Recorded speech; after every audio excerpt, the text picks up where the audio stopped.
ఈ కార్యక్రమంలో ఎమ్మెల్యే గౌతు శిరీష, దేవాదాయ శాఖ కమిషనర్ కె రామచంద్ర మోహన్, ప్రాంతీయ సంయుక్త కమిషనర్ రాజమహేంద్రవరం వి త్రినాథరావు, సింహాచలం దేవస్థానం జాయింట్ కమిషనర్ ఎం సుజాత, ఉప కార్యనిర్వాహక ఇంజనీర్ కేవీసీ కృష్ణరావు, సహాయ commissioner Visakhapatnam BR BVV Prasad Patnaik తదితరులు పాల్గొన్నారు.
అడిగి తీసుకుంటున్న పరిస్థితి స్పష్టంగా కనిపిస్తుంది.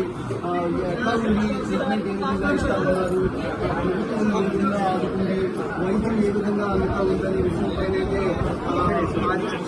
అడిగి తెలుసుకుంటున్నారు. మంత్రితో పాటు స్థానిక ఎమ్మెల్యే గౌతు శిరీష గారు ఉన్నారు. వాళ్ళని అడిగి తెలుసుకున్న పరిస్థితి స్పష్టంగా పైన అయితే మనం స్పష్టంగా చూడవచ్చు. అట్లా ఎట్లా జరిగింది, ఏం జరిగింది, ఏ విధంగా ట్రీట్మెంట్ జరుగుతుంది దాని విషయంపై కూడా మంత్రితో పాటు